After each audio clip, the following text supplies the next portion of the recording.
আসসালামু আলাইকুম এভরিওয়ান, আশা করছি সকলে ভালো আছেন। ঝটপট একটা নাস্তা রেসিপি শেয়ার করতে চলে এসেছি আপনাদের মাঝে। আশা করছি আপনাদের সকলের কাছে ভালো লাগবে। আপনারা বিকালের নাস্তায় অথবা বাচ্চাদের টিফিনেও কিন্তু এরকম সুন্দর একটি নাস্তা দিয়ে দিতে পারেন।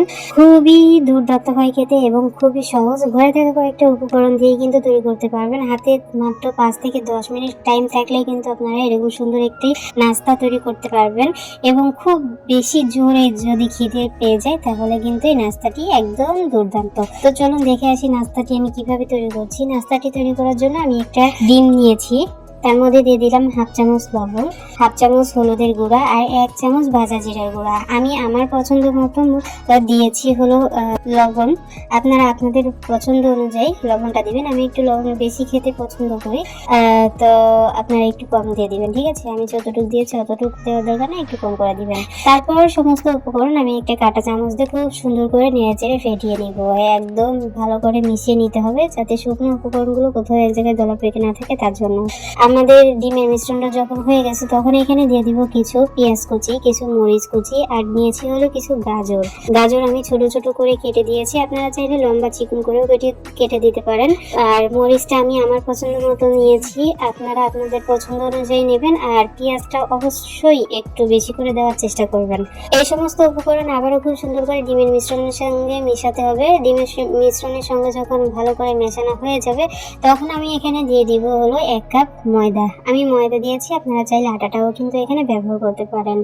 এখন যে কাপ মেপে আমি ময়দা নিয়েছিলাম সেই কাপেরই 1 কাপ পানি আমি এখানে দিয়ে দিলাম। একদম নর্মাল পানি দিয়ে আমি এই কাজটা করে নিচ্ছি।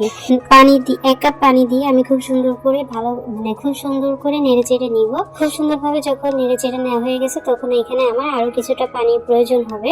তো আমি আবারও কিছুটা পানি দিয়ে আবারও খুব সুন্দর করে মিশিয়ে নিচ্ছি। এই পর্যায়ে এসে একটু কম কম করে পানি দিবেন। তো আমার 1 কাপ ময়দার জন্য আমার 1.5 কাপ পরিমাণ পানির প্রয়োজন হয়েছে। তো আমি 1.5 কাপ পানি দিয়ে কিন্তু আমি এই ব্যাটারটাকে তৈরি করে নিয়েছি। নাস্তার ব্যাটারটা তৈরি হয়ে গেছে কিন্তু দেখতে পাচ্ছেন। আপনারাও এরকম 1 কাপ আটা অথবা ময়দার সঙ্গে 1.5 কাপ পানি কিন্তু প্রয়োজন হবে। তো আমি পরিমাণটা বলে দিলাম, আপনারা ট্রাই করবেন বাড়িতে, ঠিক আছে। আমাদের নাস্তার মিশ্রণটি যখন তৈরি হয়ে গেছে তখন আমি চলে এসেছি চুলায় একটা কড়াই বসিয়ে দিয়ে তার মধ্যে তেল দিয়ে দিলাম। একটু কম করে দেওয়ার চেষ্টা করেছি, তবে একটু বেশি হয়ে গেছে। আপনারা চাইলে একটু বেশি করেও দিতে পারেন। আমি তো নাস্তাটি কড়াইতে বানাচ্ছি, আপনারা চাইলে ফ্রাই প্যানেও কিন্তু তৈরি করে নিতে পারেন। তেলটা যখন ভালো মতো গরম হয়ে গেছে তখন আমি এখানে দিয়ে দিচ্ছি 3 চামচ বেটার। আমি এখানে দিয়ে দিচ্ছি, দিয়ে খুব সুন্দর করে একদম গোল রাউন্ড করে সমান করে দিচ্ছি। সমান করে দিয়ে তারপরে ঢাকা দিয়ে ঢেকে দিব 2 মিনিটের জন্য। 2 মিনিট আমি ঢাকা দিয়ে ঢেকে দিলাম। 2 মিনিট পরে আমি আবারও নাস্তাটি উল্টিয়ে দিব। উল্টিয়ে আবারও 2 মিনিটের জন্য আমি ভেজে নিব। এপিট ওপিট করে 2 মিনিট করে ভেজে নেওয়ার পর তারপরে আপনারা নিজেদের পছন্দ মতো কালার করে তুলে নেবেন। তো দেখতে পাচ্ছেন আমাদের নাস্তার কালারটা কিন্তু খুব সুন্দর এসেছে। এরকম লাল লাল কালার হয়ে গেলে কিন্তু আমি নামিয়ে নিব। এর থেকে বেশি কিন্তু ভাজবো না, ঠিক আছে। তো আমার একটা নাস্তা কিন্তু অলরেডি তৈরি হয়ে গেছে দেখতে পাচ্ছেন। এখন আমি আবারও একই প্রসেসে বাকি নাস্তাগুলো তৈরি করে নিব। তো দেখতে পাচ্ছেন আমি তৈরি করে নিচ্ছি। আর আপনাদেরকে বলে রাখি, চুলার আঁচটা কিন্তু মিডিয়াম থেকে একটু কম করে রাখতে হবে, তা না হলে কিন্তু এক সাইডে হবে আবার আরেক সাইডে কাঁচা থেকে যাবে। তো অবশ্যই চুলার আঁচটা লোতে করে রাখবেন, ঠিক আছে।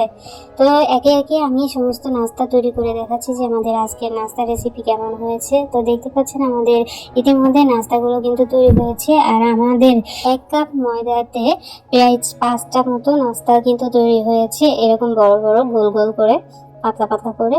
তো আশা করছি আপনাদের সকলের কাছে ভালো লেগেছে আমার আজকের এই সহজ। তো খুব জোরে খিদে পেলে এরকম দুর্দান্ত একটি নাস্তা তৈরি করে নিতে পারেন, বাচ্চাদের টিফিনেও কিন্তু দিতে পারেন। সবাই অনেক ভালো থাকবেন, সুস্থ থাকবেন। আর এই নাস্তাটি কিন্তু অনেকক্ষণ পর্যন্ত একদম সফট থাকে। আমাদের পরবর্তী ভিডিও দেখার আমন্ত্রণ জানিয়ে আজ এখানে বিদায় নিচ্ছি। আল্লাহ হাফেজ।